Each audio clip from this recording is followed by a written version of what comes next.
There is a very famous saying that women are the real architects of the society. But what will happen when these women left behind when such kind of pandemic such as COVID-19 was hits the human fraternity? So hello everyone, a warm welcome to all of you in the today's daily current affairs session in which we will be discussing one of the very important report from the United Nations Women which is being titled as the Women and Girls Left Behind.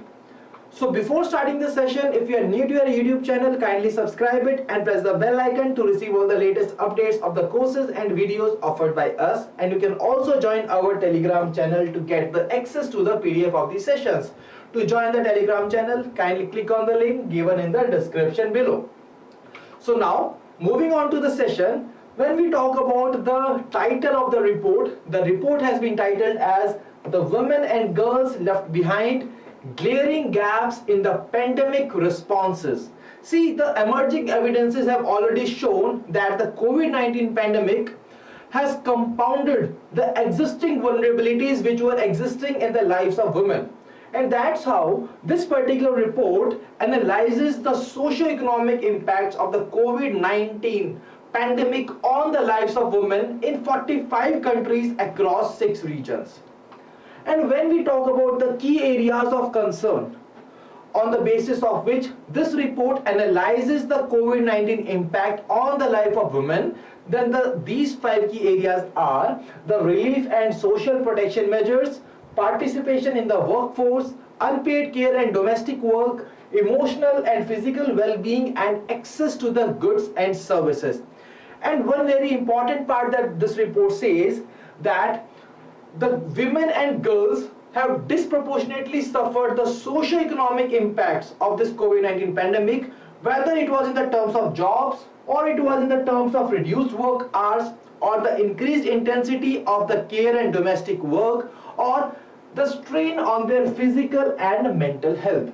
So in all these terms, the women have suffered disproportionately the socio-economic impacts of the COVID-19 pandemic. Now, let's move on to the key findings of this particular report.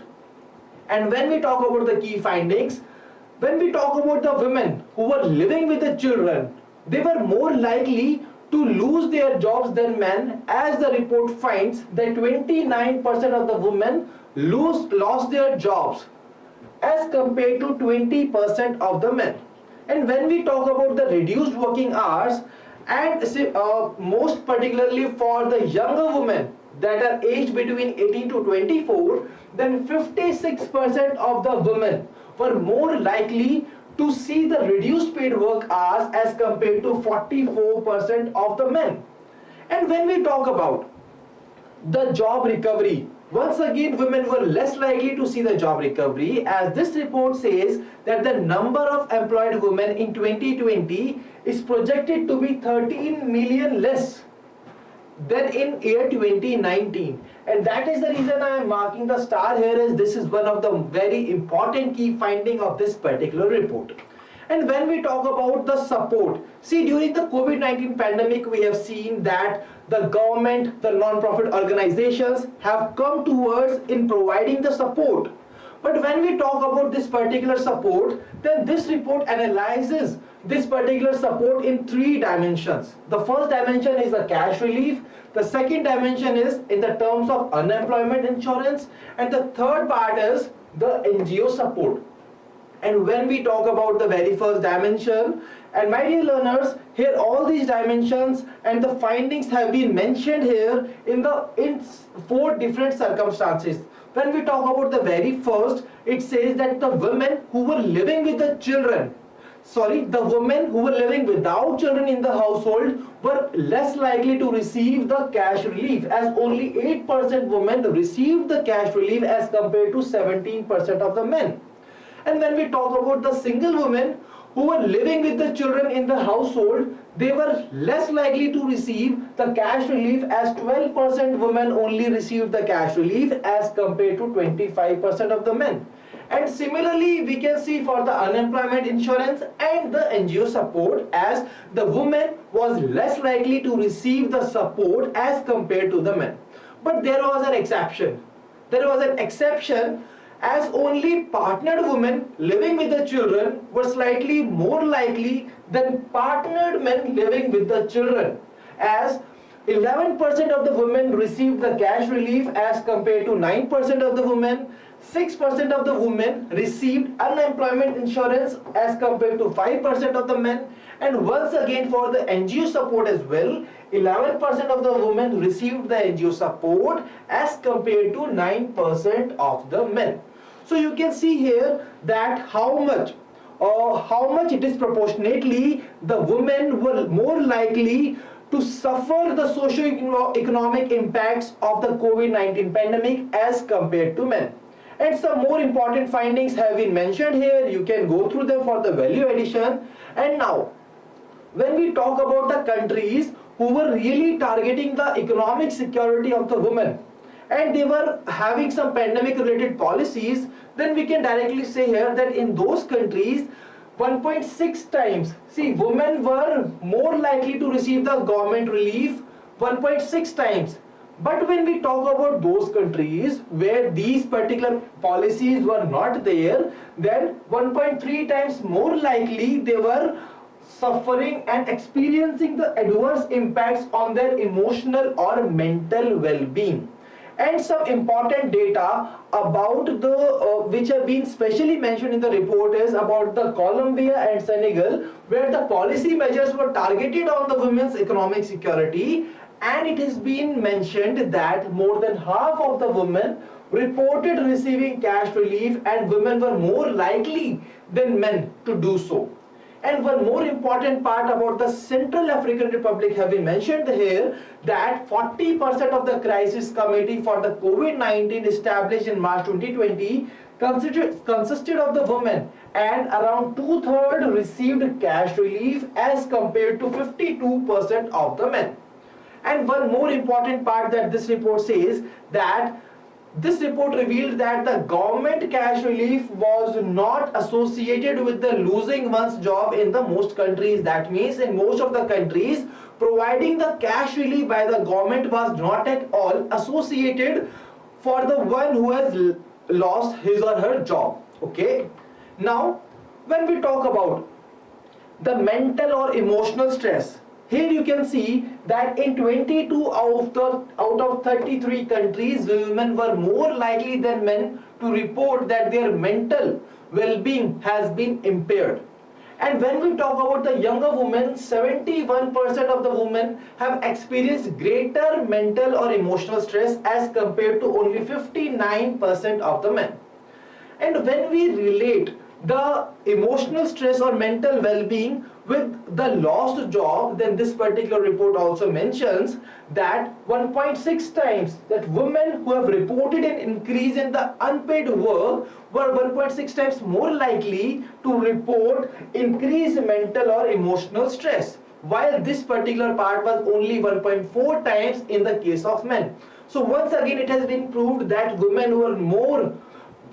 have disproportionately suffered the socio-economic impacts of the COVID-19 pandemic.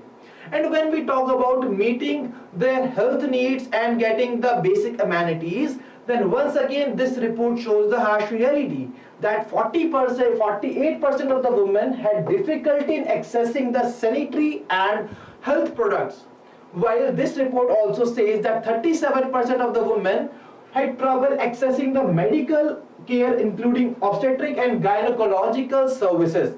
And when we talk about accessing food and water, then once again you can see that what exactly was the difference between the sufferings which have been taken by the men as compared to the women. As we can see that 47% of the women were unable to access the food as compared to 53% of the men, while as we can see here that 22% of the women were more likely in troubling and accessing the water as compared to 21% of the men. So overall this particular report says that the women have disproportionately suffered the socio-economic impacts of the COVID-19 pandemic as compared to the men. And we have already discussed all the important key findings of this particular report, and I really hope that this is very much clear to all of you. Now let's move on to the homework question from this particular session. And that today the homework question is that, see, recently during the 46th meeting of the GST Council, the GST Council has decided to retain a status quo on the GST rate on textile. And you are required to tell me that what exactly is the percentage here which is required to be added into this blank. Okay, whether it was 5%, 12%, 18, 10 or 28%. So do answer the question in the comment section below. And when we talk about the googly question from the today's session, so today the googly question is based on a very important initiative launched in the month of November, that is Bhasha Sangam initiative. So we have already done a detailed discussion on this particular topic. You can just watch out that particular session as well. And in order to answer this particular question, you are first of all required to understand the demand of the question, as this question is demanding about the correct statement of this particular initiative, and then just analyze that which of the statements are correct in relation with the Bhasha Sangam initiative, and then tell me the right answer in the comment section below. And there is an important announcement for all of you that we are running a mega sale in which we are offering 50% off on our combo as well as single courses. So to avail these particular courses, if you are purchasing the combo course, use the code combo, and if you want to purchase a single course only, then you can use the code single in order to avail 50% discount on the various courses. And please make sure that you are using this particular course within these particular dates, as this code is only valid from 4th of Jan to 6th of Jan 2022. And when we talk about the star performers from our previous session, then here is the list of the star performers. Nilesh, Dishant and Yukti, these people are consistently giving the right answers, and that is the reason that they are the star performers from the previous session. And if you also want your name to be mentioned here, then do answer the homework question in the comment section below, and I will be giving out your names in the upcoming session. So my dear learners, that was all from the today's session, and I really believe that today's session was useful and fruitful to all of you. If you have any queries, you can drop us a mail at hello@edutab.co.in, and you can also call us at 814-620-7241. So thank you for joining us. Wish you all happy learning.